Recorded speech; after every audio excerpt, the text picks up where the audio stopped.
An injured Haaland has been the topic of the week, but there are still some good players, some players who are doing very well that we haven't talked about yet on this channel. So in this video, we're going to go through 4 defenders, 2 midfielders, and 1 attacker. I'm going to start off with a big one now. Trent Alexander-Arnold. What makes him such a good FPL asset? He's such a key component to that Liverpool attack, whether he's crossing out from the right for potential assists or when he drifts into the middle, he sort of plays like this guy's not a defender, right? The way he plays, he's just a defender on paper. But when you watch Liverpool play, he's so involved in their attacking play and he's such a big offensive threat. Like when he drifts into the middle, he's sort of playing in a number 10 position, giving through balls to the likes of Salah or Darwin Núñez to finish off. And he's been really, really good lately. Out of the last 8 matches, he's gotten 7 returns. He's returned in 7 of those matches. And in the last one, he didn't get an assist or a goal, but he got 2 bonus points. So yeah, Alexander-Arnold is really, really good. Maybe one obstacle for him is the fact that he has what you might consider hard fixtures. He's got Man United and then Arsenal and then Newcastle. But all of those are going to be at home, first of all. And Liverpool are really, really good at home. As a matter of fact, throughout this entire season, at least from an attacking perspective, Liverpool have scored a minimum of 2 goals in each of their games in Anfield. That's one thing, right? So second is that they're going to be playing against Man United next. So Man United are currently in a shambolic state. They've just been kicked out of the Champions League, and also they have injuries to Maguire and Shaw. So they're going to be playing against Liverpool with not Maguire, but the sub to Maguire. So I feel for Man United fans at this point. I'm not a Man United fan myself, but I think that they're really in trouble coming into their next match.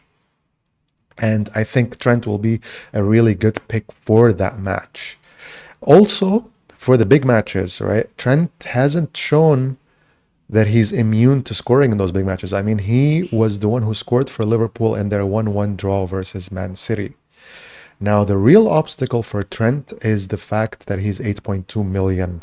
He's really, really expensive and he's hard for people to get into their teams without doing a lot of serious shuffling.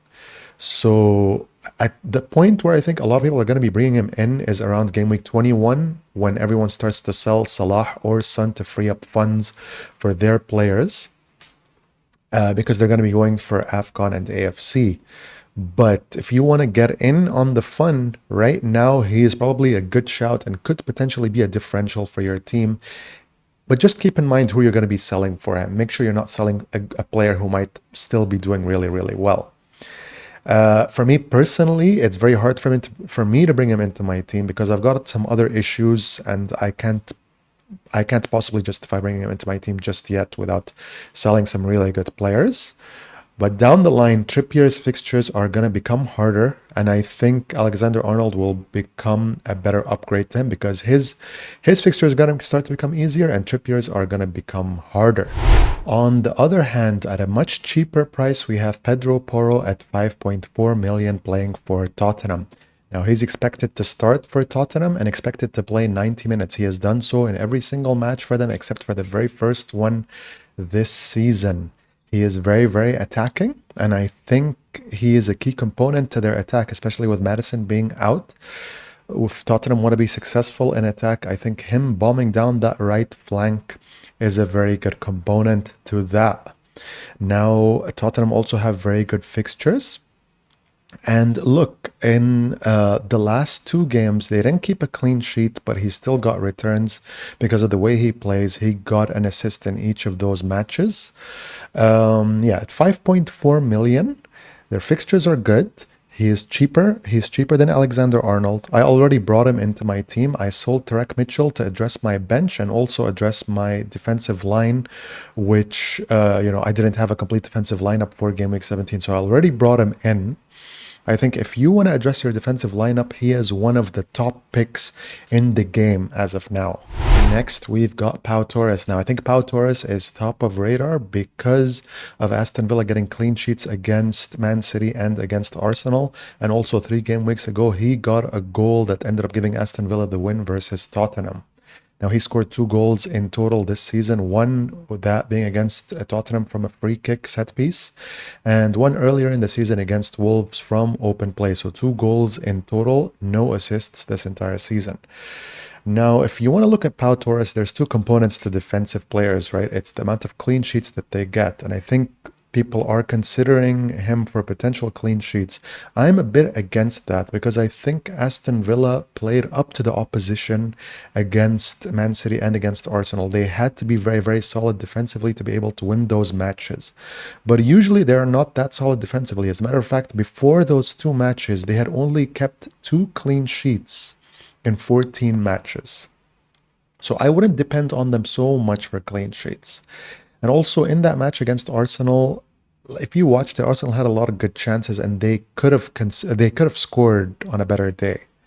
So I'm not very sold on Aston Villa's defense just yet. Of course, I could be wrong. It could be a trend going towards that. But as of now, I'm not so sold on their clean sheets. Now, from his attacking play, I think he could pop in with an occasional goal every once in a while. He's at 4.7 million. He starts every match and he's expected to start every match and play for 90 minutes. So I think if you want someone solid in that Aston Villa defense, he is your pick. He's not like Cash where he could be rotated every once in a while. And he's also not as expensive as Cash. So if he doesn't get you the points, you won't feel as bad for having him. Now, I still think having Pedro Porro, the likes of Pedro Porro or Trent Alexander-Arnold or Trippier are better than Pau Torres, but if you don't have the funds for them and you just want someone who starts every match and plays for a good team, then Pau Torres is your pick. Marcos Senesi is on everyone's radar, and that's for the main reason that he's gotten 2 double-digit hauls in the last 2 games, with the last one against Manchester United being as a result of a goal that he scored off of a corner. Now, how sustainable is it that he's going to keep getting double digits? I don't think it's that sustainable, but I think he's a good short-term option. If you want to get in on Bournemouth's good form, they've won 4 out of their last 5 matches, and they've got 3 very good fixtures upcoming. Marcos Senesi is one that you could target for your defense at only 4.4 million. Now, I've talked a lot about defenders and I've given so many different options, so I think it's important to put them in perspective, which is why I've made this list over here. I still think the top defender picks in the game as of the moment in terms of their form are Trent Alexander-Arnold and Pedro Porro. I think Trippier is a close third, though you have to keep an eye out because it seems like Newcastle's form is pretty bad, and also he looks to be a bit fatigued as of Newcastle's form as of the moment. That's the only reason why he's not at first. Those 3 that I've mentioned, Trent, Pedro Porro, and Trippier, are all very attacking, which I think tops them on this list. Next, we've got Saliba because he plays for a very solid Arsenal team. We've got Pau Torres as well, who's another good long-term option if you trust Aston Villa's defense more. And Senesi, I think, is 5th as opposed to Pau Torres because I think he's more of a short-term option. And I think you could bench him if, when Bournemouth's fixtures start to get worse. And also, I don't think they're as sustainable long-term as Aston Villa or Arsenal. So if he starts doing bad or if he starts becoming unreliable, him being at 4.4 million means that you won't have any qualms about putting him on your bench. Now that we've wrapped up defenders, I want to start off with midfielders, and we've got Doucoure here who plays for Everton and has been in good form as of recently. He got 10 points in the last match and he got 9 points in the match before that. He has been flying under the radar pretty much all season. So even when Everton were doing really badly in the beginning of the season, he somehow finds a way to be involved, getting himself in good positions for scoring goals. One other thing about Doucoure is that while he is Malian, he's not going to be going away on international duty for AFCON. He's announced that, so he will be staying put in the Premier League during AFCON later. And he's a good pick at that price range. I think he might be one of the top picks. I think I might be replacing Hwang with him when Hwang leaves for the AFC later in game week 21. And yeah, he's probably one of the top ones there. One thing you have to keep in mind is that Everton's fixtures are going to take a wrong turn. So are going to take a turn for the worse. So he's going to have Burnley away next, which I think he's a good punt for that fixture. But then afterwards, he's got Tottenham away and Man City at home. And then later, He's going to have Aston Villa at home. So 3 out of his next 5 fixtures are all very, very hard. But at that price range, he is one of the top midfielders. Another shout in midfield is Pascal Gross. Now, Brighton have not been trustworthy this season whatsoever. I think they're really feeling the brunt of playing in many different competitions, and I think that's worn them down a lot. And one thing to keep in mind as well is that De Zerbi likes to rotate a lot. He's trying to keep his squad as fresh as possible. So whatever player we opt to choose, whether it's Mitoma or Adingra or Joao Pedro or Ferguson, all of those guys, they keep getting rotated, which is what makes them very untrustworthy, which was what makes Brighton very untrustworthy in terms of their players. Gross was the exception to that. I would say he's the exception, but he was also rotated for one of their matches recently when they played against Chelsea and they lost 3-2. So think twice about getting Gross. I know he's done well in the last 2 matches and he's got a return in each, but I still think that at that price range you could find better options than him, who are more likely to start at least. He might maybe pick up the odd pointer there. He is at set pieces for Brighton, but I just think that there are safer options out there.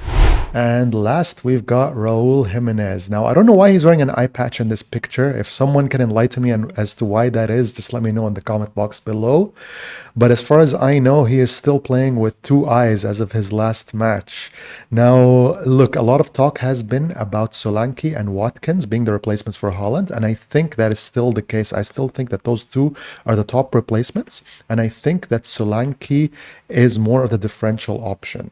But we have to talk about Raul Jimenez because we have to talk about Fulham, who have scored 17 goals in their last 4 matches. That's like some prime Barca numbers right there. You can't ignore that, right? And Raul Jimenez has been at the forefront of that. In the last 2 matches, he has gotten 9 points, and in the match before that, he's gotten 13 points. So he's starting to look a little bit like the Raul Jimenez of Wolves before that big head injury of his. So definitely, like, he's cheaper than both of them. He's cheaper than Solanke and he's cheaper than Watkins. So that maybe you might consider him for a punt. But I still think in terms of priority for attackers, Watkins, then Solanke, then perhaps Raul Jimenez if you really want to be different. But just consider that it's possibly a maverick pick at this point, especially if you opt for him as opposed to one of those 2. That wraps it up for this video, guys. Just make sure you keep an eye out for the news for Haaland to see if you want to sell him or not before the deadline.